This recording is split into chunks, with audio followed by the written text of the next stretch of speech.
Kowe ngerti ra? Terminal Beksa iki gentone iki.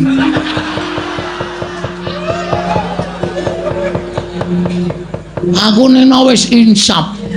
Aku wis ora manggon ning kono mergo aku wis tutuk lekku edan cara mbiyen. Dadi nek arep golek masalah karo aku ketangga ro wedur. Loh, nek ngono kok wani karo Dono? Genawe susul klambi kok ora wani piye? Wis nganggo training kaya ngene kok. Iki nek nggo nendang iki ora bakal suwek. Hah? Wong wis suwek ket wingi kok. Oh, ha iya ngono kok. Wah, iso nggo mlebu tangan lah. Mula aku nek kukur-kukur penake ra jamak-jamak. Anggere turu tak kukur kaya kejel-kejel. Dapure ora. Hah? Mula ana bedhekan bakso apa sing paling enak?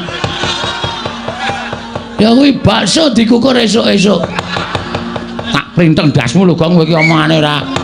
Ayo, nendi pampane neter kate. Lho, Bagong pepalange Bengawan Dono. Ora minggat ayo metu coba. Ayo tak toce Bengawan Dono. Ora ana ya tetep dibayar. Iki komersil banget kok kowe. Saiki sawangane lho. Nyawang Ndara Wisanggeni atine seneng, Nyawang Ndara Antasena rasane ya marem, Nyawang Ndara Gatotkaca luwe-luwe. Oh, Nyawang Ndara Antarja, Ndara Abimanyu nang Rismuni lenggah, mari kelu ngono kae baguse ora jamak-jamak.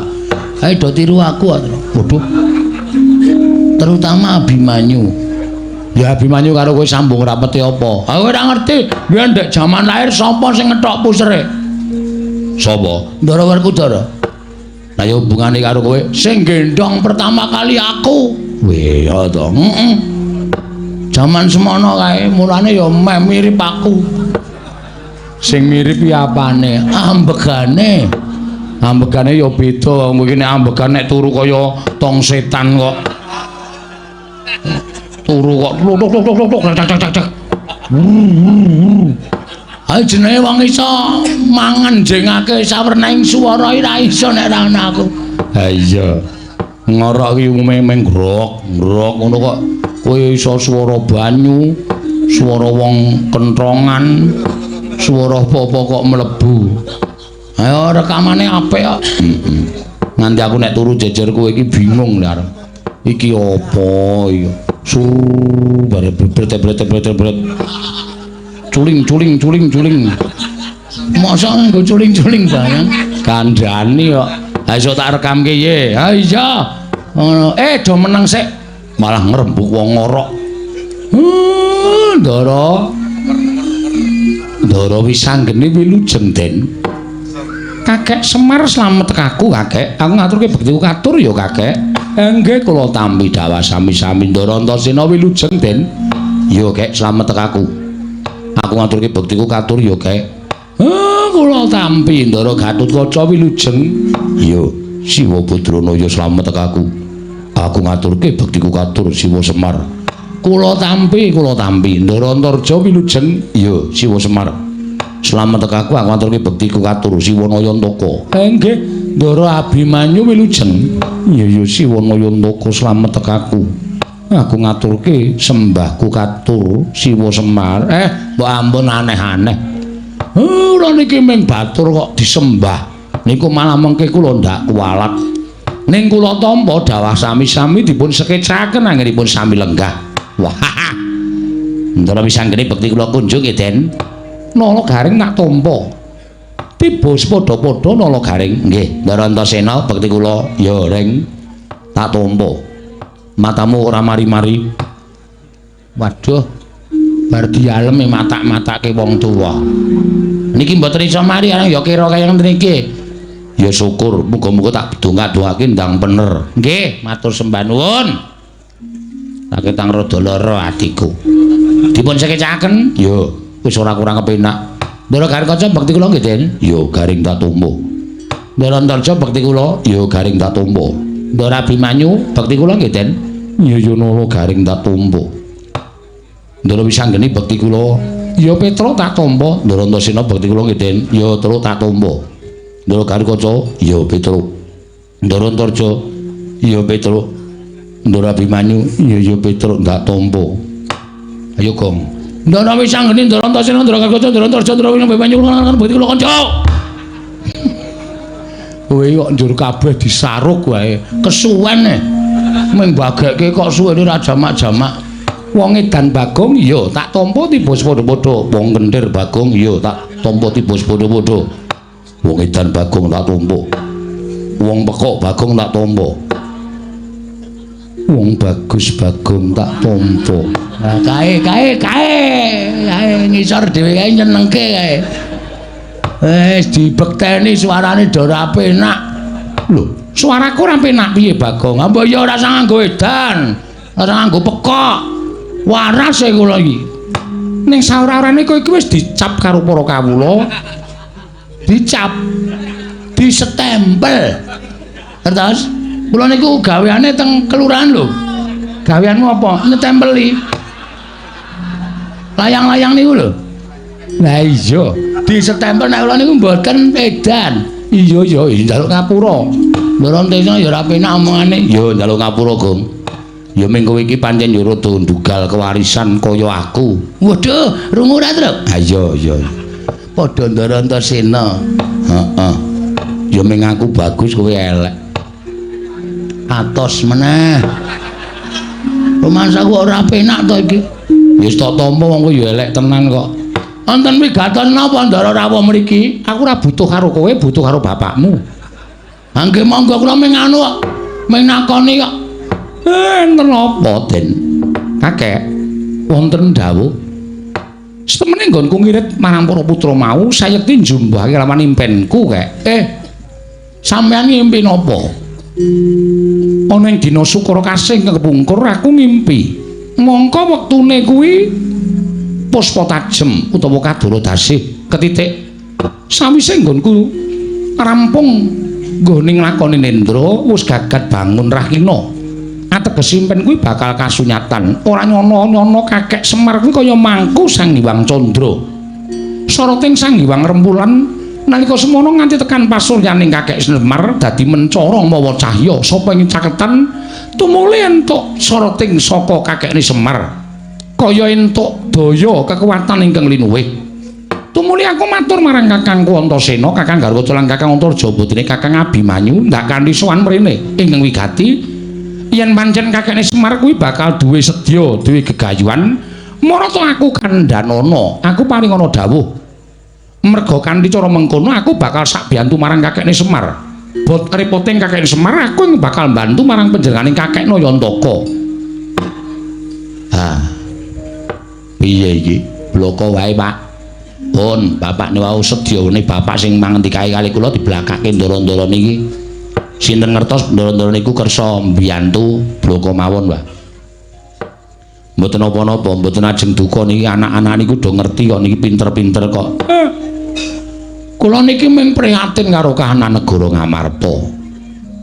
Sampeyan mbok menawa ya prisa. Wong sampeyan niku dadi nom-nomaning negara Ngamarta. Ngamarta niki sakniki akeh wong sing padha regejegan. Ngamarta katone wis ora tentrem, morale kawula Ngamarta wis rusak. Ilang tabeting rasa kamanungsan wekasan nek nganti rusaking para kawula menika mangke ngembet dhateng negari Ngamarta tan wurunga Ngamarta badhe rubuh. Nek Ngamarta rubuh kula sing didukani dening para dewa sebab kula menika minangka dados pamong. Mula kula kepengin bangun kayangan. Lho, bangun kayangan piye? Bangun kayangan piye, Kek? Bangun kayangan mboten bangun wujuding papan ingkang magrong-magrong kados kayiwangan mboten. Ning bangun morale para kawula mujudake negara ingkang adil makmur warata tias bagya mulya mujudake praja ingkang ayem tentrem tunggal rasa cipta lan karsa sarta karyane sami-sami pitados dhateng pernataning hukum negara Ngamarta wekasan gesanging para kawula sami majinamatan daya dinayan tetunggalan manunggal sayuk rukun hangangkat derajating praja Ngamarta Den jagat Dewa Bathara ya jagat Mahestungkara yen to pancen kaya mengkono gegayuhaning Kakekne Semar kuwi becik ya ngono to Kakang Antasena. Heeh.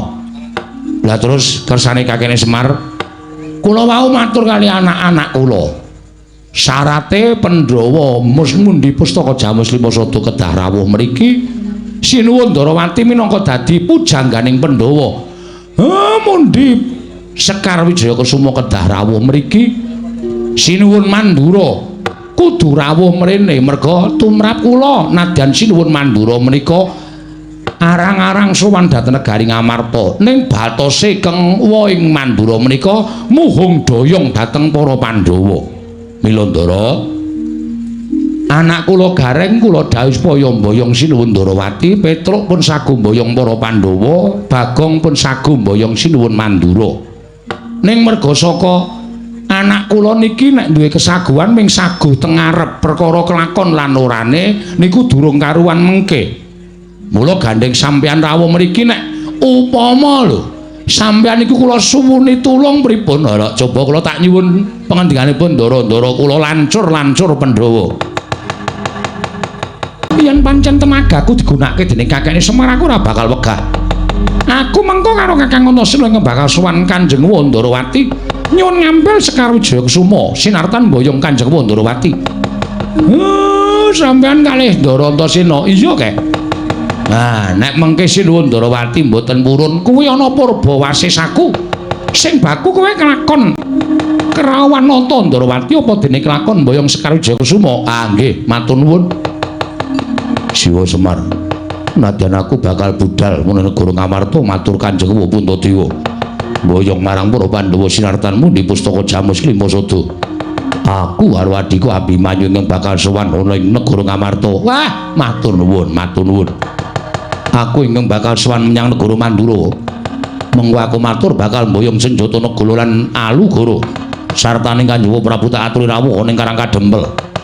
Ora usah kuwatir yen ana muga-muganing Kanjeng Mandura, aku ingkang tanggung jawab. Matur nuwun. Wis kowe do nang omah wae. Kowe tak ganti gaweanmu. Iki engko arep ana duwe gawe gedhe. Nala gareng kowe mlathoki kayu. Petruk kowe ngangsu. Bagong kowe nguruk jeglongan kidul ngomah 10 meter kae duruk kabeh. Edan tenan Semar kaya komunis. Kejem kowe iki. Ngunek aku sampe nade aku kok gaweane abot wis to tindakno. Nggih, pangestaken dawuh. Matur nuwun Den, dene sampeyan pun kersa mbantu kalih kula. Banjur pangkatku besok apa? Kakek Nayantaka. Kula nderek karo sampeyan. Sakniki ya apik, sesuk golek wanci sing prayoga ya apik. Merga nggenku lajeng bangun kayangan iki ora kesusu kok, Den. Ngenteni wektu dina ingkang prayoga, Ndara. Tarungake nganggre macem-macem ajar nang kene. Iki pendhita lho, Gong. Ora urusan. Ora urusan pendhita, ora urusan apa-apa. Ngisruh Karang Kadempel ajar nang kene. Bagong meneng dhisik. Siap. Aku tak nyuwun mrisa Begawan Durna. Takoni, Pak. Nek apik sediane diluluske, nek kira-kira arep gawe kisruh, arep gawe rame, arep nyebar hok. Hoki apa? Kire. Wih, hoki kabar tidak benar itu hok. Penemban wilujeng. Iya Semar. Slamet tekaku nering Sambikala. Arep aku tekan ning papan kene ana swara sing ora kepenak. Ning ora tak anggap ya Ben. Penemune wong kuwi dhewe-dhewe tumrap Begawan Durna. Ana sing penemune wong Durna kuwi apik, Durna kuwi becik, kuwi ya akeh.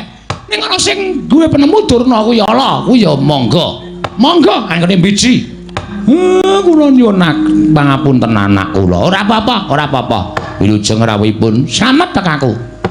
Penemban bekti kula kunjuk. Nala gareng tak tampa pangestuku tampanana. Nggih. Bekti kula kunjuk penemban. Petruk tak tampa pangestuku tampanana ya Petruk. Nggih. Ana Gong. Wis krungu dhek. Sing ora nampa ya njajal tata kramane. Penemban kula ngaturaken bekti kula kunjuk. Penemban Durna bekti kula kunjuk. Kakang wonten dawuh. Kowe tak takoni kowe wangsulan ya? Nggih. Kowe ki nek ora sudon karo aku ngapa to? Kowe iki ora ndek panyokro elek, bareng kok bawa elek karo aku. Kowe iki ngopo? Aku tekan ndi wis tok loke sing elek. Aku tekan ndi wis tok anggap penyakit kuwi. Janjane aku ki apa to? Tak takon karo kowe. Lho, sampean niku kok malah takon kali kula. Sampean niku sebagai napa? Sampean niku teng pendhita to? Pendhita kok tau nek penyakit? Ha apa ora? Ora ya wis. Rasa digawe sepaneng. Mosok pendhita kok penyakit? Ya, Tru. Kula ya mung sak omong-omong kula kok. Ning suaramu ki nyocok ning ati. Ae ndo, aja nganti kecocok. Engko ki ngeyel kok gong pancen. Bekti kula konjo, nek wonten lepate nyuwun pangapunten. Tak tampa, pangestuku tampan ana. Tak tampa sakarmu ora sakarmu. Ora penak. Ya wis ora tak tampa. Mangke kiriku men totoli pitik. Pangestu totoli pitik ora. Iki ngene ya Semar, nggih, pripun? Aku prapta ning Karang Kadempel, sayekti diutus dening anak Prabu Duryudana. Sampean diutusi nuwun Ngastina. Wigatosipun Tatya Wruhanamu Semar. Yen to kahanan negara Ngastina saiki lagi nungsang puyang gudel bingung numbuk bentus para kawulane. Mergo wis ana sesasi iki negara Ngastina kuwi kaya ketaman pegebluk. Akeh para kawula ingkang lara sore ketiwasan, sore lara esuk nandhang kapralaya. Mongko wis madal saling usada. Wis ora kurang-kurang anak Prabu Duryudana ngene ngrawake para Brahmana winasih sewa sugata menyang para nimpuna supaya nambak rengganing praja panandhening katindakake gagar wigar tenantuk karya. Nalika semana tumuli dawuh kalawan aku supaya aku Mahasing Asamun, Mahasing Asepi Tapa Brata Semedi Maladihening nyuwun palimarmaning para dewa. Jroning aku tapa aku entuk sasmita ing dumeling ana ing Karna. Sasmitaning dewa ingkang tak tampa negara Ngastina bisa waluya nirmala temajati jati temamulya. Yen ta ora ketang amung sedhela tinenggan dening Semar Badranaya. Mula Semar tumuli aku diutus dening anak Prabu Duryudana supaya sowan ning Karang Kadempel ing wigati mboyong marang kowe. Ayo tak kanthi kowe sowan ning negara Ngastina ora ketang mung sedina rong dina. Kowe mapan ning negara Ngastina, mengko yen ta pagebluk mau wis sirep, tumuli kowe bali ning Karang Kadempel. Wadene kowe krasa kepenak ngene mapan ning negara Ngastina, kowe moh bali marang Karang Kadempel. Ora apa-apa, Semar, ora apa-apa. Malah kepasang Yogyakarta ngenu. Dene kowe gelem mapan ning negara Ngastina. Kowe njaluk apa bakal keturutan. Kowe njaluk pangkat apa bakal kasembadan Semar. Nggih. Mula dina iki setemene aku ora kok sowan ijen. Kurawa wis padha mlumpuk nedya mboyong marang kowe. Wis diyasake tandu. Saka ing Karang Kadempel tekan negara Ngastina kowe ora bakal dijak mlaku, nanging bakal ditandu, dianggep wong sing wigati, wong sing bakal gawe padang negara Ngastina. Ayo dina iki mangkat Semar. Mengko upama kowe wis bisa gawe padang negara Ngastina, balimu kowe bakal disangoni 7 gerobak Mas Pices Raja Brana. Kuwi nek nggo mbangun omah kowe iso tingkat 400. Apa ora moncer kowe? Kowe tekan Karang Kadempel tumuli lemah kiwa tengene tok tuku kabeh, tok deki pendopo. Ora kok kaya omahmu saiki iki aku kok ngenes banget to Semar. Saplae kowe melu para Pandhawa iki kok rumangsaku Pandhawa ora gatekke karo uripmu coba. Ya bener omahmu pendopo. Ning kok payone kok ana gendeng, ana seng, ana plastik. Iki pendopo model apa aku tak takon karo kowe. Mongko nalika semono aku sowan mrene iki udakara wis 5 taun kepungkur. Lincakmu ya ora ganti-ganti. Lincak kok campur karo telek pitik. Kowe kuwi abdining Pandhawa. Lah kok uripmu ora mingsra babar blas. Mbok ya golek kamukten ning lair to Semar. Golek derajat, golek pangkat, golek brana picis, golek bondo donya dienggo nyukupi marang uripmu ning alam padang. Ning nek kowe gelem sowan nang negara Ngastina, iki bakal malik grembyang amung diutung 3 kedheping paningal.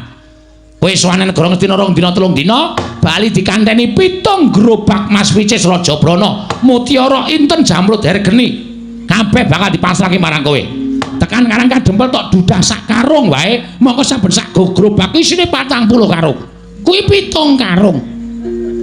Petungan. Ayo pikirin, apa kowe ora blereng? Kowe buka sak karung wae iso tok nggo tuku lemah 4.000 hektar. Wis, tok deki omah 350 meter. Biasa stadion bal-balan. Biasa apa wae kowe bakal lakon. Kowe tuku tumpakan kereta kencana tinarik jiaran cacah 8 ya kelakon. Kowe ora mung nganggo jarik sing karo 8 kaya ngono kuwi. Oh, kathokmu training ireng. Lek tuku nang nggon wayangan to kuwi. Ketara mereke ora terkenal. Semar kok nganggo training tulisane SD Kali Bawang.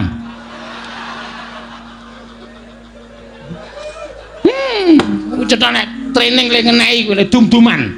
Sarungmu ya mung sarung luwuk kaya ngono. Kowe suweng ya mung suweng lombok abang ora ganti-ganti. Kowe sesuk nek wis saka negara Ngastina nganggo suweng sing gedene sak kurungan jago, dumadi saka inten ya iso nganti kewer-kewer kupingmu. Kowe nganggo sarung prada emas ya kelakon. Untumu sing siji kuwi ditretes inten. Dadi nek guyu mah klop-klop ngono. Apa ora glelek? Ora mung kowe sing sugih, nala gareng Petruk Bakong gawekno omah kabeh. Ora kelong bandamu tak kandhani. Nek isih kurang nyuwuna marang anak Prabu Duryudana, mesti maringi karo kowe, ora bakal wegah. Wong urip ki mboten anu lho, Pak. Mboten napa jenenge iki ngawula bondo donya. Arep kokean bondo donya nek atine ra tentrem ya terus heeh. Nek cara aku mbok wis Pak urip ngenten iki malah kepenak. Ya, Gong. Ya ora ana ya penak sugih. Maksudnya piye to kuwi? Gelem mar. Lho. Ana aku njaluk rong karung. Tanggone nutup utangku. Terus tanggo yasa omah. Ora apa-apa mung sedeloe kok. Kowe tekan negara Ngastina kok diobongi menyan. Terus kok nek negara Ngastina wis padhang mulai nggawa 7 gerobak. Wah, gleleng, Man. Wis yasa pendopo. Karo yasa sarean sisan nggo kowe. Kuwi lak kurang ajar to. Bapane kok yo, engko nek wong melarat terus dadi sugih ki nyok kaget lho, Truk. Serangan jantung. Ayo, Semar buka sak karung biak isine Mas Inten terus nyekeli dadane. Mati. Terus karunge ditumbang 3. 7 karung. Ada gareng sekarung, kowe sekarung, aku 5 karung. Wah, kowe iki senengane kok arep-arep menang terus ora. Kowe manut ta ya Semar? Wis kowe mangkat to dina iki.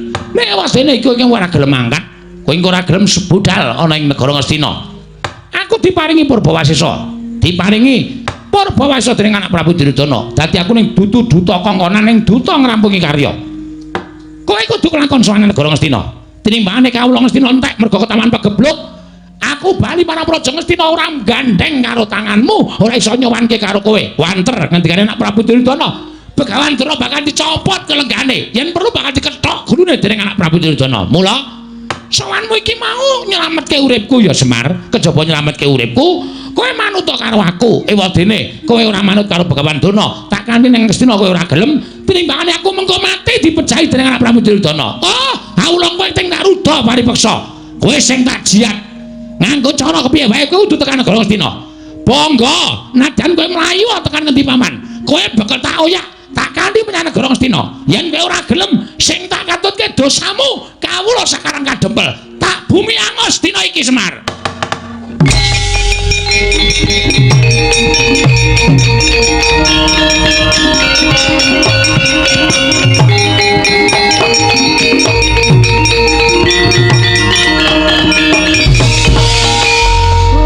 Bagong arep ngopo sik, Mar? Tenang, Mar. Iya ana kata-katane Durna sing marai atiku merkitik. Merkitik piye? Durna mau arep meksa karo kowe ning negara Ngastina ora masalah, kowe pribadi urusanmu wong loro. Ora ana sambung rapete karo anak-anak. Ora ana sambung rapete karo kawula Karang Kadempel. Ning bareng Durna ngucap, nek Semar ora gelem diboyo ning negara Ngastina, kawula Karang Kadempel arep di bumi angus. Iki nang kene iki sing marai muntap aku, Pek. Pak kok, Pek. Aku muni Pek kok. Meng lirike kok krungu ya, Mir. Kowe iki nek omong sok kebablasen ora. Iki sing marai aku ora seneng, iki sing marai aku ora trima. Nek masalah kok diembet-embet karo kawula Sakarang Kadempel. Aku tak takon, kawula salahe apa? Kawula ora ngerti kenthang ki muling lelakon pojok plereting kanan. Kok arep di bumi angus karo Begawan Durna. Ora sadar dhek nek dhek iki omong ning ngarepe ketua pemuda Karang Kadempel. Sapa kok ketua pemudane? Aku. Lho. Kowe to saiki? Aku saplai menang voli. Wah. menawoli kok dadi ketuamu gleleng padake toser. Wo. Gaweane ngumpani tak umpani swara semet, tak umpani swara semet. Lho, kok voli kok umpani swara? Dolop kok mingan. Dolop-dolop ora. Nemban, ngapa Bagong? Kowe kok maju ning ngarep aku? Aku arep ngurus omonganmu. Ngurus perkara omongan sing kepiye? Kowe mau omong muni piye? Lho, kowe kok ora basa karo aku? Oh ya ora penak suarane. Gunane apa aku mbasani pendhita sing ora penak suarane? Kowe sadar ora kok? Nganggo jubah putih, kethu putih kuwi pambegane ya putih, resik atimu. Ning sing putih mung jubah karo kethumu, nek atimu letek kowe pendhita ndok basa. Penyakit. Mulane ndi-ndi anggere ning durna geger, ngendi-endi anggere ning durna geger.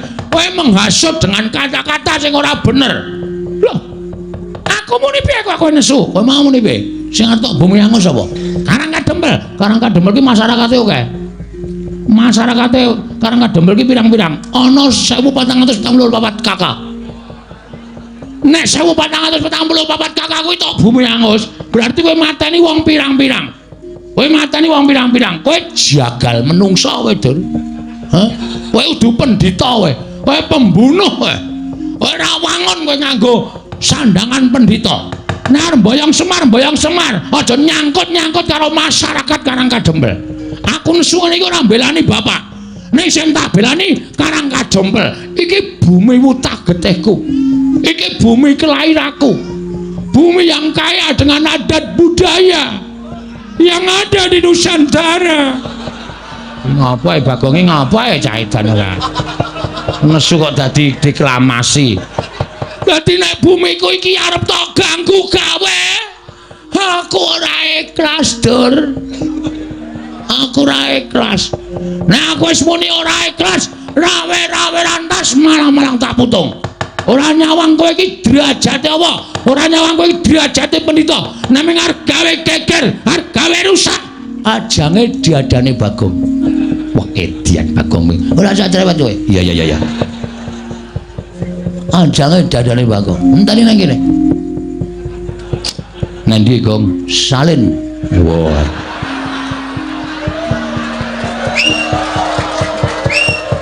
Nek wis aku nganggo kathok training sabukan tampar kawat putih ngene iki pakaian tak nggo ngajar wong ta. Mulane aku nyandang kayane aku ora wedi sapa-sapa, Dur. Ngejak pirang dina wae. Arep kowe nggo soto Kurawa. Aku ora wedi. Aku ket wingi wis ngesak soto mbako. Ayo ditandheke ya. Perkara kan boyong karo Semar boyongan ning rasa ngrasani karo wong Karangkadempel. Nek Semar ora gelem tak boyong ning Karangkadempel. Utawa tak boyong ning negara Ngastina. Oh, kawula Karangkadempel kene tak bumi angus tenan Bagong. Iki sing dadi masalah. Ngrampungke ora ning kene. Ayo, golek papan sing jembar. Golek papan sing jembar. Bagong ki wong kulino gelut. Andane, kowe ngerti ra? Terminal Beksoi gentone iki.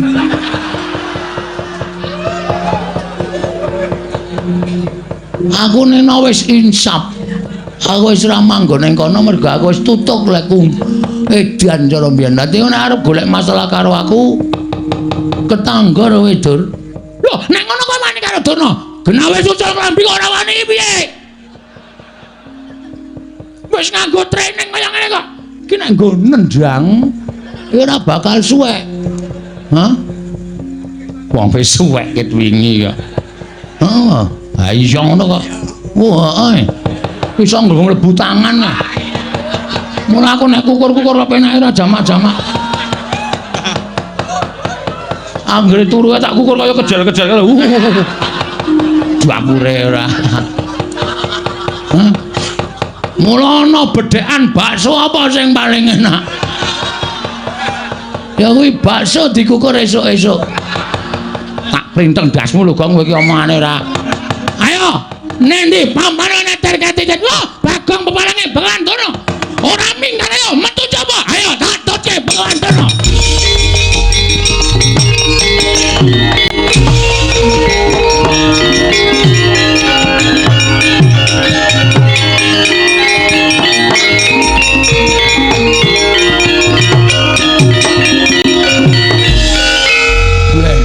seru sisan. Bocah kok kandarane angel. Bocah kok semene. Nah ndedelke BH. Aja omong karo Bagong. Bagong nek omong cangkeme elek ora. Iki gawe masalah ngerti ra? Gawe masalah ngerti ora? Ngerti. Lah kok tok gawe masalah, pancen tak sengaja, Pak. Aku ora mbelani kowe lho, Pak, kowe aja GR. Aku ora mbelani kowe. Kowe arep perkara arep diboyo karo Durna ora masalah, terserah. Kuwi perkaramu. Kowe arep nggawa 7 gerobak karo ngisi mas, monggo, aku ora pengen. Nek Durna ngrasani katentremaning masyarakat Karangadembel. Iki, Pak, sing wis diresmi dilantik dadi ketua pemuda. Iki dadi kewajibanku tentrem ranorane desa kuwi ning pundhake para nom-noman ora kok malah nom-nomane padha teler-teleran padha dolanan obat manusia macam apa kowe terus di mana tulang punggung negara nek tulang punggunge wedok teng gloyor ora karu-karuan negarane remuk. Mula aku kudu sesanggem, aku tak rampungake. Aku adoh saka minuman keras, adoh saka obat-obatan. Sirku ngopo? Gawe tentrem Karangadembel. Nek sing ganggu Karangadembel kaya Durna kuwi mau, aku sing ora nrimake. Tepuk tangan. Wah, tepuk tangan kok dikon. Ya wis rasa itu.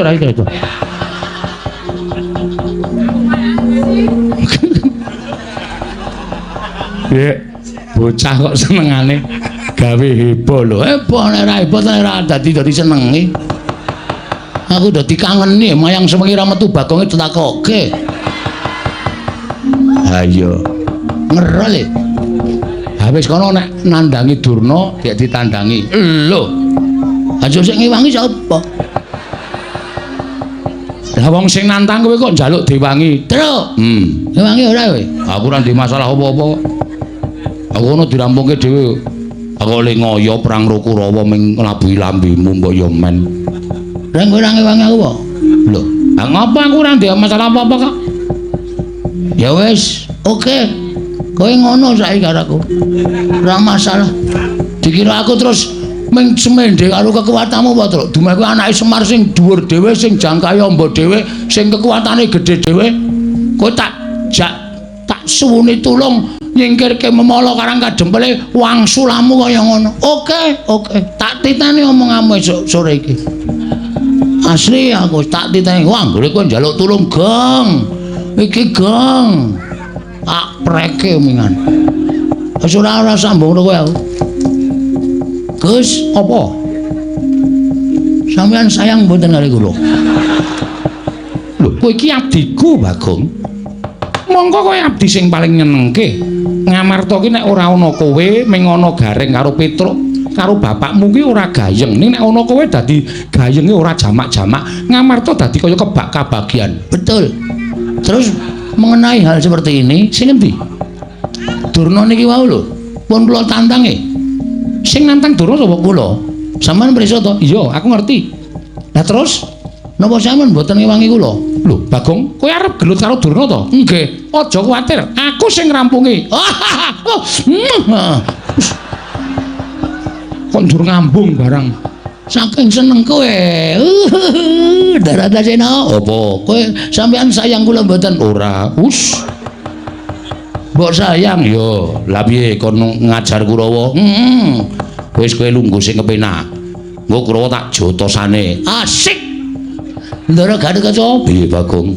Kula dipotoli sirahe. Yo, aja kuwatir potolane. Wong sik drat-dratan langsung dicabut kae. Yo. Ben rusak ora iso didandani. Yo. Ndara Antarja, apa Bagong? Kula disemburi kabeh. Yo, semburane. Ben do mlonyo awake men do mundur saka Karangadembel. Yo, engko nek Durna mangkano maju perang krubut wong pirang-pirang. Yo, aja kuwatir. Ndara Bimanyu, apa Bagong? Sampeyan tahu toh pas ngelak nika kula goleke unjukan Melayu aduh banget nganti kula gembrobyos. Iya. Pas teng-tengah ngalas kelingan toh. Iya. Pas pados Wahyu Cakraning ra. Iya. Dados pendhita. Iya. Kelingan mboten? Kelingan. Berarti lelabuhan kula gedhe tumrap sampeyan ora bakal tak lalekake. Saniki kula nek ke taman kanan kaya ngene iki panjenengan pripun? Aja kuwatir aku mbilani kowe. Sip. Ora butuh kowe nyok. Wah, edan ya. Bagong ngrayu sapa-sapa ya iso to ya. Adhake ora butuh kowe, Tru, ora butuh gareng. Iki lho rekan-rekanku. Wis siap nandingi para Sata Kurawa. Oh, ngoten. Awong ya urung do mangkat tok. Kaya kowe iki bombong-bombongo. Oh iya ya. Niki lajeng mangkat methuke Kurawa njeng napa? Lho, aku manut kowe. Kowe iki ketua pemuda to. Aku manut ketuane. Oke, ketua pemuda memerintahkan anak-anak Pandhawa Buddha sekarang menemui. Aduh, lho, anu Sata Kurawa dibuat mundur. Pukul mundur para Sata Kurawa. Mangkat saiki, Bagong. Buddha samrika ngestoke dawuh, Bagong. Apange dawuh tak suguhi ramban. Lho, tanahi dedak mesti doko. Ha ta? Kuwi pangananmu to? Ora. Kalonjana wis kene ijo-ijo. Wis. Ijo-ijo dengkul mlocot iki. Mati denengku panggal tayani. Yo.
Nek ora ana sampean modar tenan.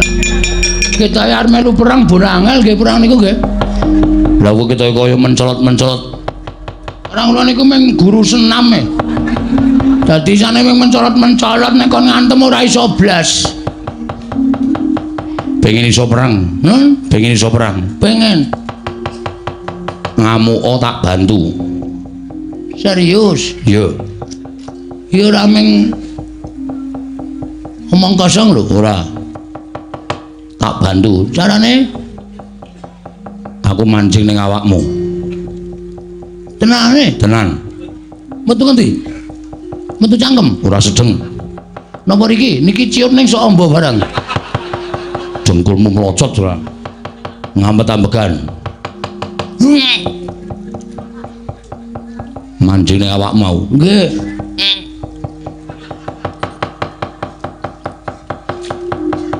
Wis. Wis. Lho. Gus? Sampeyan teng pundi? Ning awakmu. Serius tenan. Kowe ora iso lara, ora iso mati. Kowe kenggonan aku iso ambles bumi. Kowe iso mapan ning jero bumi tanpa beda ning daratan. Tenane? Tenan. Carane ngampet-ambekan awakmu tibakno ning bumi ora bablas tekan jero bumi. Nek serius niki? Yo. Mun anggere aku kejegluk tak tonyo sampean yo. Wah, langgeleng tenan iki saiki aku. Ngamuk Kurawa tenan rasa njaluk bantuane sapa-sapa. Wah. Piye Reng? Lho. Kok iso ambles bumi? Lho, ayo abdine Ndara Antasena. nek ngambles bumi wae pinter. Coba njajal aku tak weruh. Ki lho, Mat ki lho. Yo. Jedul mburimu Reng, mburimu wedyan. Ambles meneh. Mburimu Reng, mburimu wedyan ora sida. Mburimu Reng, mburimu wedyan bocah iki kok mbeda wong tuwa. Mula nek ndek bendara iki dimanfaatke. Iya, war njaluk Narandara Gatotkaca. Ayo, apa selamat.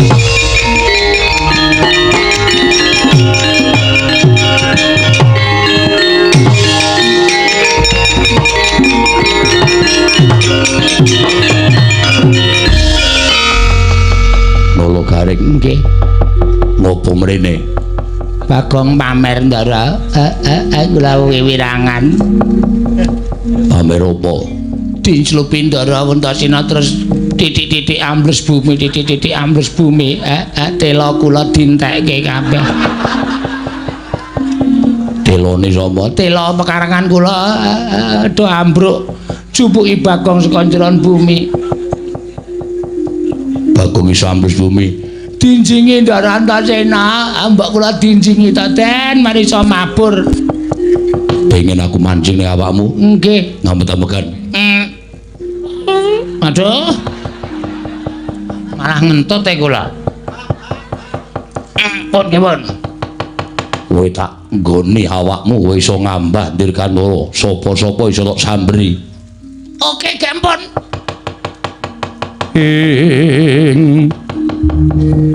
Irikata Dyan Gatotkaca tinon mapak Karakasuta. Mpun Den, wis. Pun mancing teng awak. Wis. Carane mabur sikile gedruke ping 3. Kowe bakal ngambah Dirgantara. Biar kowe wer. Ketok tak potol ndasmu kowe. Wajake wae sing rumasane sing iso ampuh ki mung kowe tok. Wah, merdeka tenan iki. Wah, geleleng tenan. Ayo, Urawamu, Suramarta, Jamrak, cangkingi siramu kabeh kowe.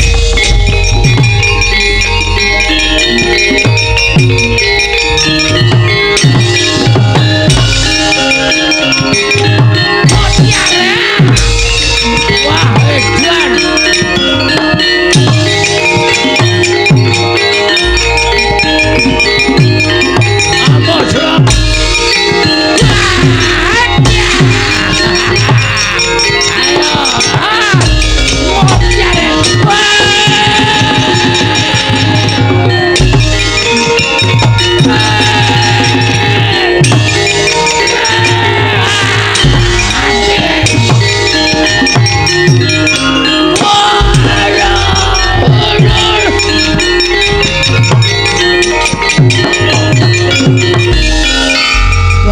Bajigul.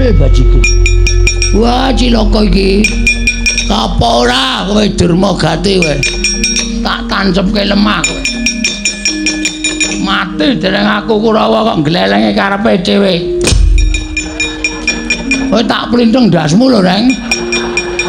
Konjur aku ditimblas-timblis wae. Wong loro digdaya tenan iki, Gong. Ya, kowe iso ambles bumi, aku iso ngambah Dirgantara. Ayo, arep ngapa kowe? Waduh, Durmagati lolos. Waduh, kok mak slep kok ya penak banget ya Bagong ki ya. Kaya ora ana ganjelan sithik mandlep ngono. Jan kaya ora ana gregel-gregel sithik. Kaya mak slep ngono lho, penak banget ngono lho. Edan anak. Rumah saya kok kaya ning banyu. Aspal atos barang kok ya. Iso slap-slap.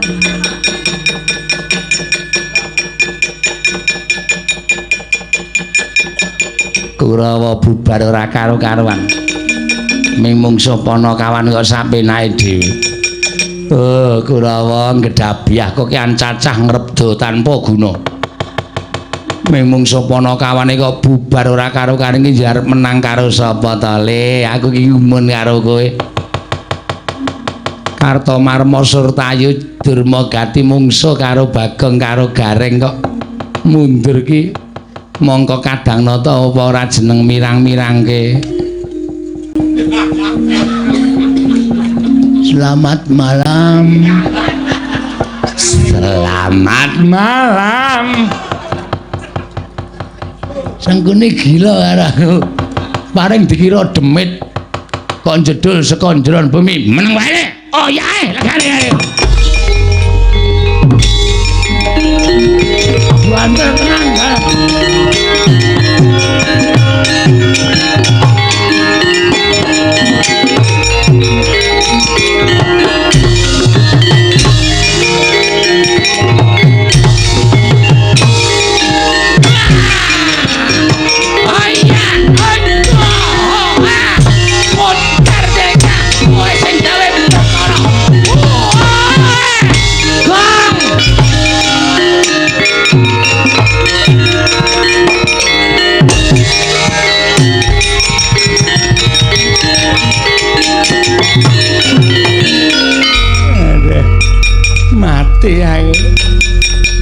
Mati aku sambat to.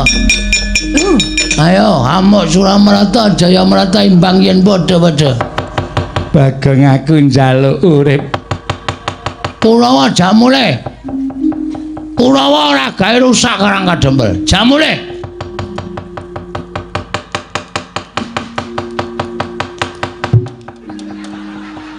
Wak tonyo lho, Reng. Medune nang isor nggo pencokan sirah. Sorry. Yo arang rung tau landing. Ning ngapura kaya. Ki sing dadi tok sumbering perkara wis kecekel. Heeh. Kapake Reng. Bondo wae. Terus tangane dibondo, sikile dibondo, klikarke ning aspalan. Kowe golek beras sak gegem, ha? Aku tak golek pitik sauke-oke. Beras diwur-wurke nang mripate Sengkuni, pitik diculke ora nata limatane Sengkuni.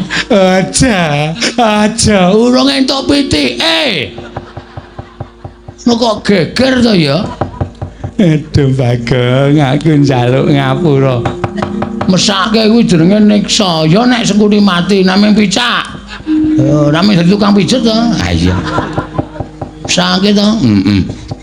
Ngene wae, golek gerobak loro, terus gulu taleni gerobak kon mlaku ngalor, sikil taleni gerobak kon mlaku ngidul. Engko ora pedhot wetenge.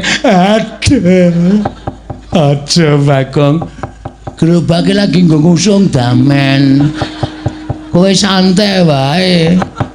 Aduh mati aku. Aku tak nggawa Kurawa mulih ning aja mbok siksa. Mulih. Ora mulih ditanono. Iki aku nek wis nesu ngene iki aku gelem ambles bumi, kowe tak pendhem urip-uripan ning bumi modal lho Sengkuni. Iya aku tak bati.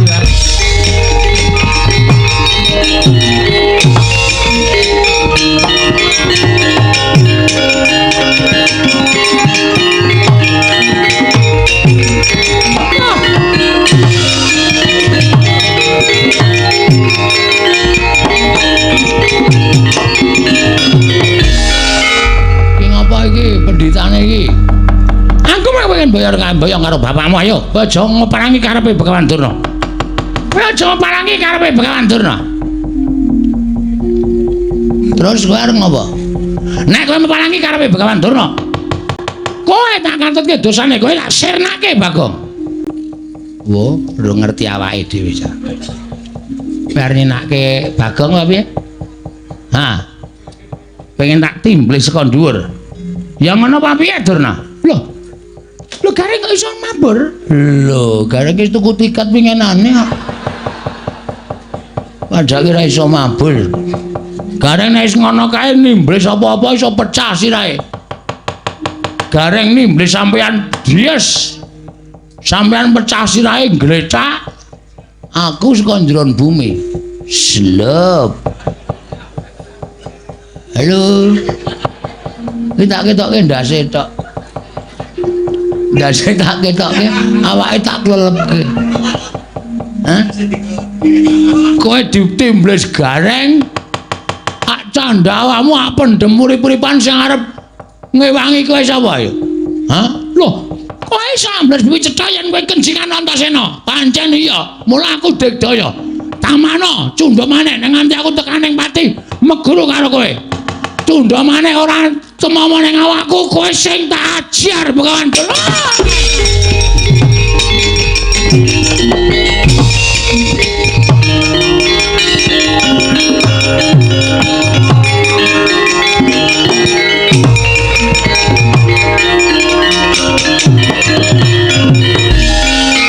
Suwun nggih, Den. Ya.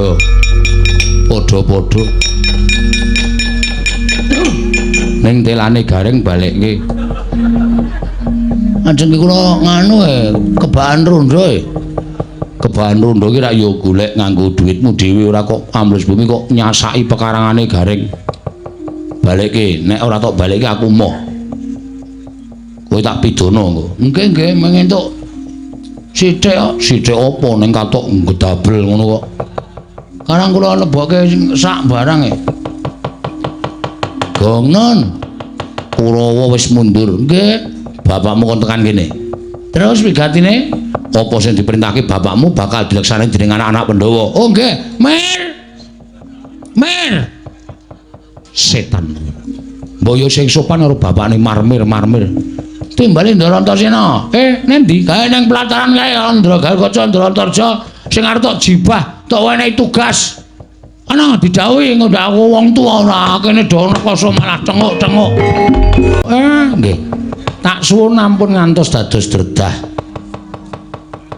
Pokoke upama sinuwun Narendra ing kula kersakaken rawuh nek ora kersa rawuh ora apa-apa, ning sing baku pusakane. Dadi sing diutamake pusakane. Oh ngono kae. Nggih. Yen pancen kaya mengkono aku tak nyuwun pamit. Yo Siwa Semar aku nyuwun pamit. Siwa Putrana ya aku nyuwun pamit. Nggih, ngatos-atos kula enteni teng Karang Kadempel. Nglumpuk ing para bendara lan pusaka bisa nyembuh kekuatan kula anggen kula badhe mujudaken gegayuhan kula Ndara. Yo aku njaluk pamit yo kek. Nggih, Ndara Antasena, Ndara Gatotkaca ing ngatos-atos nggih. Priya mak cilik. Kula tampi Angger Antasena dipun sekecaken anggenipun sami lenggah wonten ing Datul ya Projing Ndrawati. Yo, mak cilik kaya wis ora kurang prayoga. Misanggeni. Ana mari gawe apa dene sira sowan mongko tanpa tinimbalan. Mara gage matura, yen pancen sowanmu iki saka pribadimu dhewe, matur ingkang terwaca, nanging yen ana ingkang utus, sira diutus apa kulo?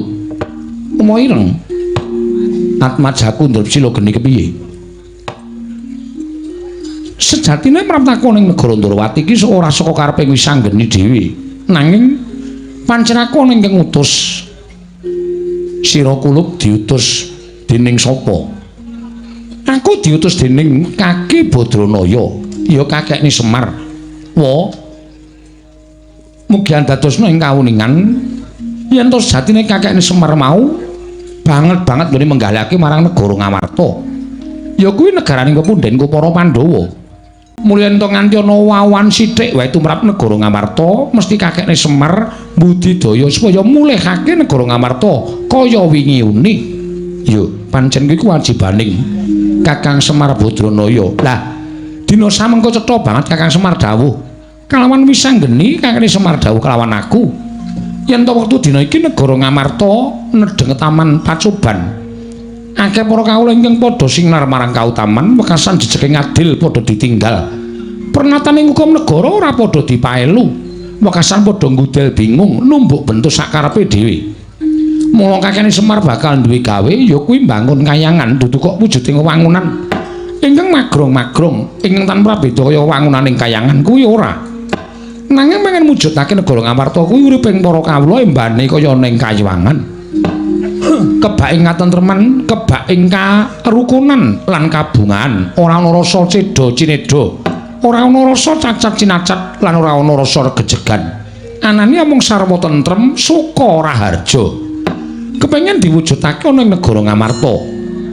Nanging ana syarat-syaratane ya kuwi kudu nampa rawuh ing pusaka Ndrawati ya ing winastan Sekar Wijaya Kesuma.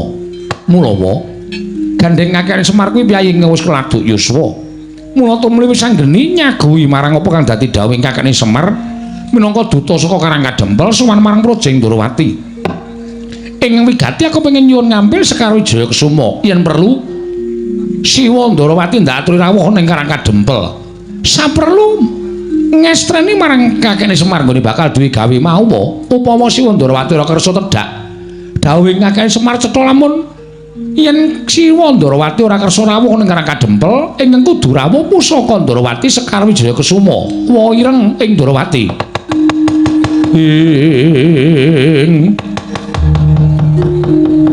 kemejot padoning latinetra kocak ngundarandir hidup nyomangolon coko wadanari romberanang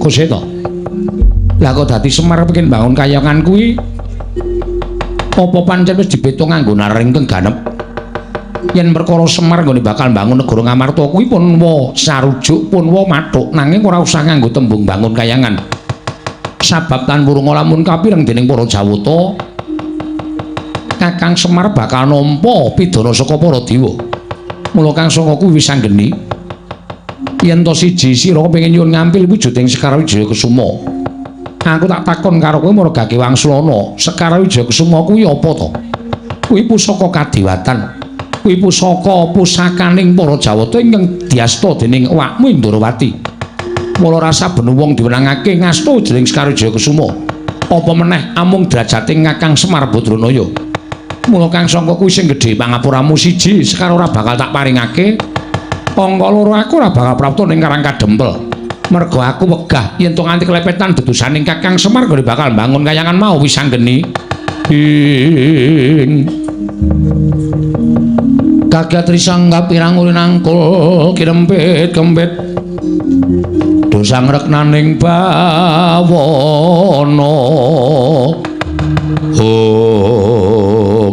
Di wis anggene wis didapuk minangka dadi juru wicara wontene aku ingkang eksekusi lho embungmu iki apa tegese aku sing tumandang karya nek Pakdhe ora maringake Sekar Wijaya Kusuma diboyong marang Karangkadempel tegese Pakdhe ora njurung marang kersaning kakekne Semar nggone bakal bangun kayangan negara Ngamarta tegese Pakdhe mentala marang kacintrakaning negara Ngamarta Pakdhe seneng yen to negara Ngamarta bakal rubuh merga kawulane padha nungsang puyang ngudel bingung numbuk bentuk sakarepe dhewe mula yen to nganti Pakdhe ngiklasake kaya ngono aku sing ora trima saiki ngene Pakdhe gelem maring ngampil apa ora lho lah kok dadi kowe sugal ucapmu Antasena sugal wae sampeyan men disuwuni ngambil Sekar Wijaya Kusuma ora diparingake kok dadak nganggo tata krama aku ki wakmu Ndorowati wis ngerti apa kaya ngono kuwi wak abon sampeyan ki wakku Ndorowati nek sampeyan ngregani karo rembunge wis anggeni mesti maringake wujuding Sekar Wijaya Kusuma ning nek Siwa Ndorowati ora maringake rawe-rawe rantas malang-malang putung kok sik to tembungmu ki kok nantang karo wakmu Ndorowati tembung rawe-rawe rantas malang-malang putung iki tegese kowe arep wani karo wakmu Ndorowati paripaksa kudu wani nek Siwa ora maringake ngampil aja takon dosa aku wani karo Siwa Ndorowati Pakdhe Kresna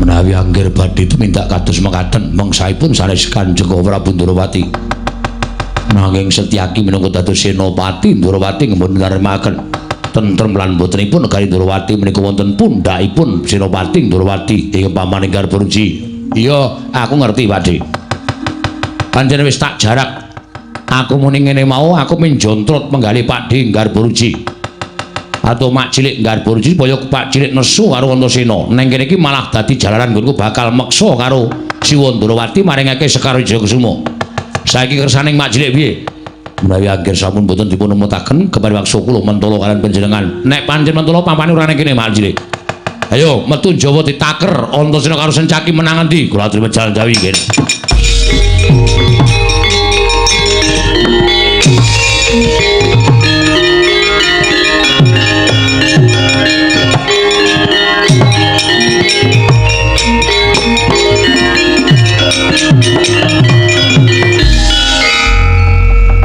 Panjenengan dadi grojogan geguyon dadi tangisan.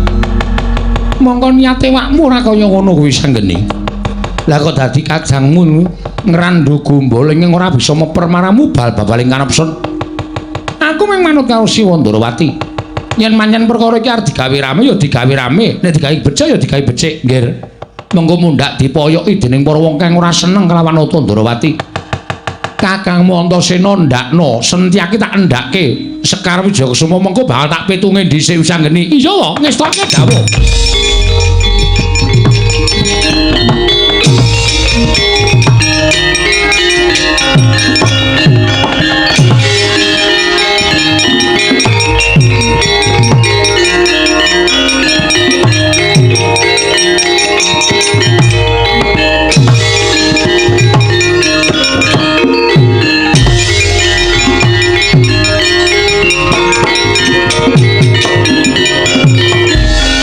Keperanggul mungguing ayuda kewapak bawatnya bentar bawatnya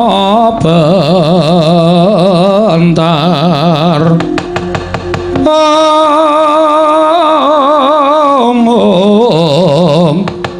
kewabangnya mungguing aloko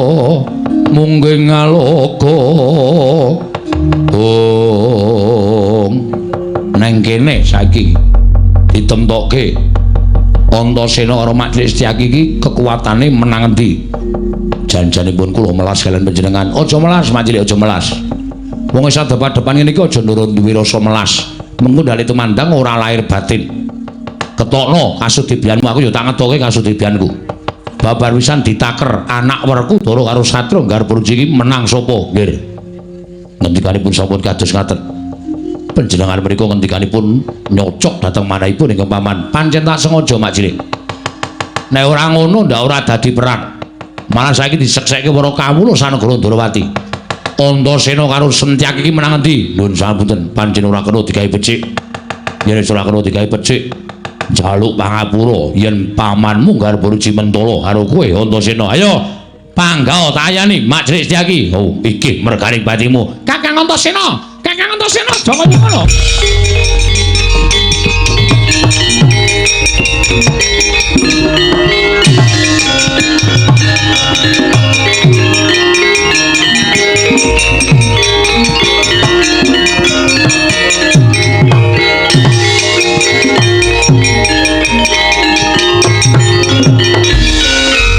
Kakang Antasena sabar.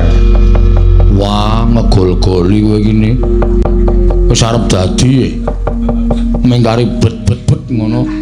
Rame iki mau. Rame-rame apa? Iki ki makmu cilik, makmu kiper kuwi. Makmu cilik. Kowe iki omongane kok kaya bocah enom to. Iki aja nganti tok waneni ndak ora prayoga, ya mung arep jajal. Ora kena jajal-jajalan. Jajal kok ora tuku. Kuwi lah senengane kowe iki senengane kok. Boleh tak tabuk sisan. Setyaki wonten dawuh. Siramen nganggo tirtaning kesabaran. Nggih. Siramen nganggo tirtaning kesabaran. Iya, setaken. Aja nganti kesusu mengko ndak ora prayoga. Antasena kuwi anakmu, nanging suwantenipun sampun nyocok dhateng manah kula. Cah enom ora ngerti tata krama karo wong tuwa arepane. Nek kandhani ora dijempalani ndak emtuman wae. Iya, aku percaya. Kowe mesti iso nyempalani Antasena ning rung kaluwan karah, ya to Ni? Iya. Urung karuan kala sing dadi nyatane jadiane jajal nek iki kose wis ora padha gelut to aku wegah nek kaya ngene iki Antasena piye Sekar Wijayakusuma tak paringake lah rak ngono ket mau lak malah ora geger to Pak Dik mau nek wis paringake mau malah ora gayeng kaya ngene iki wis to gawanen nang aku mengko uga bakal prapta ning Karang Kadempel. Aku arep nekseni kaya ngopo to Kakang Semar kok bakal bangun kayangan Guru Ngamarta. Ya. Mergo aku percaya karo Kakang Semar iku ora bakal tau goro karo sapa wae. Aku ingin tanggung jawab kok. Ya, bisa ngeli tampan ono. Sawise mbok tampani kowe bali marang Karang Kadempel. Engko ora suwe aku mesti bakal budal marang Karang Kadempel. Ngaturake panuwun kok. Sekar Wijayakusuma boyo ngendhisik mung aku nututi. Iya, Siwa Ndarawati ngestake dawuh.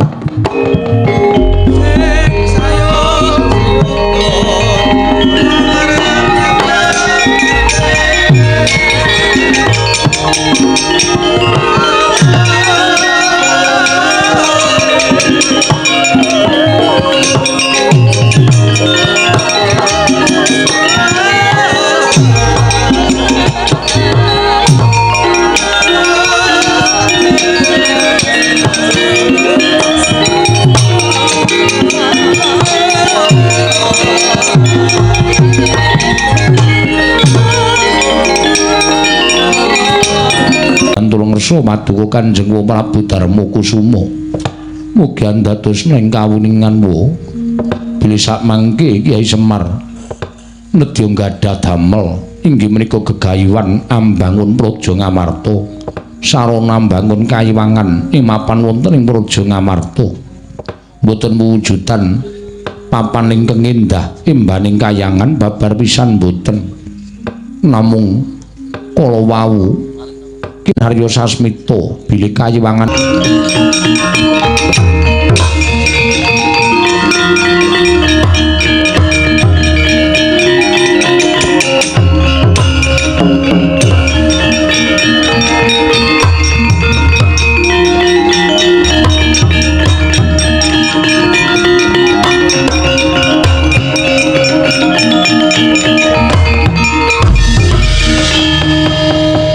Umikun sing langit kelap-kelapaton lergen saking risang mawe gandrung ing Tandurja kasinggihan mbok kula ingkang sowan kula ngaturaken bekti kula kunjuk ya tak tampa gawe gedhening ati ora liwat pangestu ning Wakming Mandura Tampanono kula pendhingga jimat paripin dayaning kasantosan eneng apa kowe sowane negara Mandura mugi andadosna ing kawuninganmu sowan kula mboten saking pingajengan kula piyambak namung dapur dipurutus dening Siwa Semar Badranaya.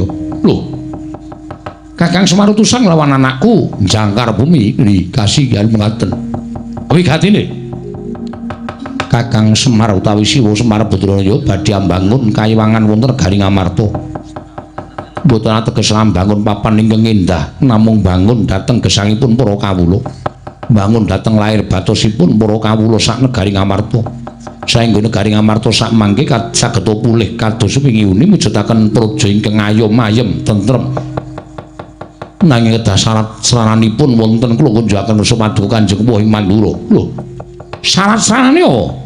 Syarat-syaranipun boten sanes kejawi namung Paduka Kanjeng Wahing Mandura maring ngampil pusaka ing Mandura. Kyai Nenggala tuwin Kyai Alugara. Sak mangke pareng badhe kula boyong wonten ing Karang Kadempel. Lho. Kyai Nenggala inggih kasinggihan mekaten.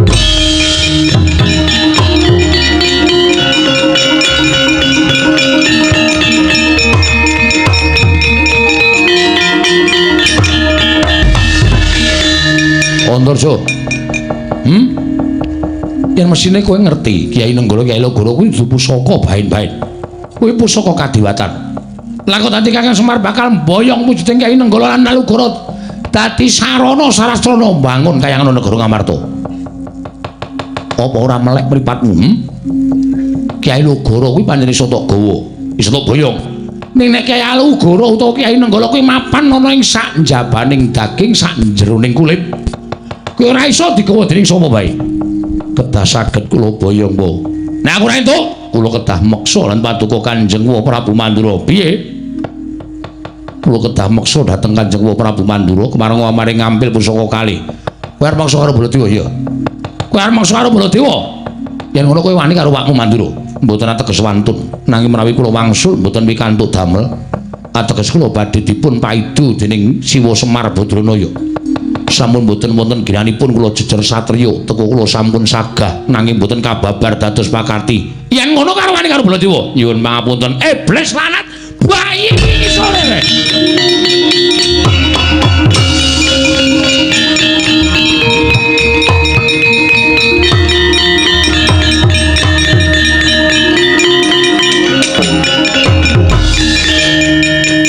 Mbok Prabu kedahipun nenget. Ya, aku tak sareh. Mbangane seseke ra jamak-jamak aku tak sareh, Pun. Aku tak sareh. Ngoyak apa, golek apa? Piye? Nyo Tampanono Kyai Nenggala.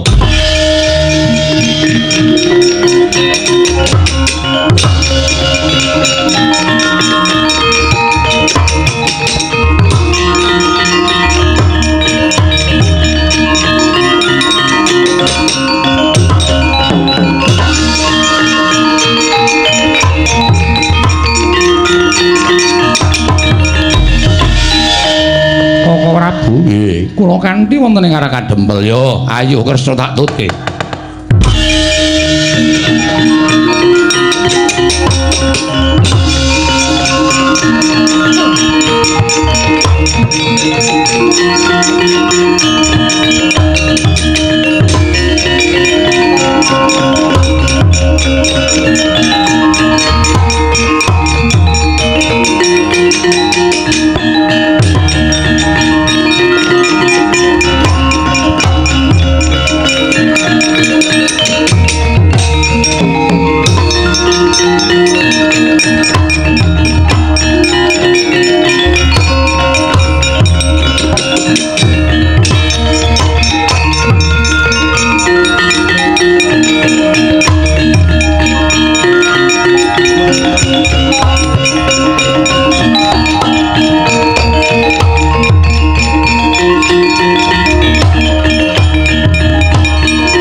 Samurire seka balik Tityoni Gandayani Trisunya purnama sasi gilar-gilaraning tengah latar Kakang Semar apa niati Kakang Semar mancen wis kaya diaturake dening atmajaku kabeh yo Kakang Semar Kakang Semar apa pancen kaya mengkono Den napa sing kula lakoni niku mboten kula kok pribadi dhewe sing ngrasake. Mboten kula dhewe sing ngrasake. Ning niki kanggo kabeh, kanggo bebrayan, utamane bebrayan negara Ngamarta. Kula nyawang negari kula, lah kok wis ora kaya mbiyen. Katone wis ora tentrem, katone wis mboten jenjem. Kawulane padha nggugu karepe dhewe, sithik-sithik gegeran. Ana perkara sithik digawe rame, ana perkara sing sepele digawe ora tentrem kahanane. Kahanan sing kaya ngoten kula niku ngrasakake. Nek kawula Ngamarta wis koncatan rasa kamanungsan, mula kudu dibalekake. Negari Ngamarta niku dados negari songsong agunging para kawula. Negari Ngamarta menika dumati saking pulo-pulo ingkang kathah ning rumiyin manunggal dadi siji ning saiki kok sithik-sithik geger sithik-sithik geger awi dipun dandosi sranane sampeyan-sampeyan iki minangka dadi pangareping para kawula aja wegah cedhak kalih para kawula aja rumangsa sampeyan ora duwe tanggung jawab nyaketi batining para kawula niku mboten butuh diparingi duit kawula niku ora butuh diparingi brana picis. Ning kawula niku butuh dicaketi rasane, dicaketi atine. Dikaruhke mawon wis senenge ora jamak-jamak. Anane kanan kaya ngeten niku merga kawula ora nate dicaketi karo pengarepe. Mila, awi sing empun nggih empun nanging sakniki awi didandani alon-alon dibangun supaya Ngamarta embanipun kados wonten ing kayiwangan. Gesanging para kawula kebaing katentreman, kebaing karukunan. Sami-sami ngraosi bilih gesang wonten negari Ngamarta kedah junjung dhateng negari Ngamarta. Ngrumaosi jejer putra bumi kudu ngreksa marang praja Ngamarta. Kakang Semar iya. Lah banjur pusaka iki gunane apa? Niki jane rak minggu srana sampeyan leda tekan Karang Kadempel. Nek mboten kula jaluk pusakane ngeten iki, sampeyan ora bakal tekan Karang Kadempel. Monggo kula niku abdi lho. Kula niku abdi. Ora ketang pisan pindho ya sok ditileki. Ora ming dinengke mawon. Nek kula ditileki tok-tok Semar kowe waras apa ora? Kula niki le sowan ya mempengi ra jamak-jamak. pendak-pendak kula caos bulu bekti glondong pengareng-areng dhateng punden Pandhawa ya seneng kula mboten jamak-jamak merga pendak-pendak kula dikaroke. Ning kula ya ora tau ditileki, ora tau dikaroke. Mula kula gawe srana kaya ngeten iki. Ning napa sing kula ucapke bakal mbangun kayangan niku nek mboten dibantu oleh punden-punden kula sedayanipun lancur-lancur Pandhawa mboten ajeng isa nglakon. Ndara Puntadewa, Ndara Werkudara, Ndara Janaka, Ndara Kembar, Ndara Kresna minangka dados pujangganing para Pandhawa ngemutaken para putra-putra lancur Pandhawa ya ampun adoh-adoh kalih para kawula. Dicaketi atine para kawula, dicedhaki. Mangke nek sampeyan cedhak kalih para kawula niku ora usah mangkongkon, ora usah mangumumke, ora usah ora usah mangratake dening para kawula sedaya pun ngrumaosi dejer minangka kawula ngamarta sami sengkut gumregut mbangun praja. Sami witados kalian pangarepipun, sami pitados kalian pendhuwuripun. Mergi sing dhuwur ya nggatek karo para kawula. Nek kawula digatekke karo sing dhuwur, kawulane mesti nggatek karo sing dhuwur. Ing mekaten mujudaken praja ingkang gemah ripah jinawi kerta tata turaharja ayem slaminipun Ndara.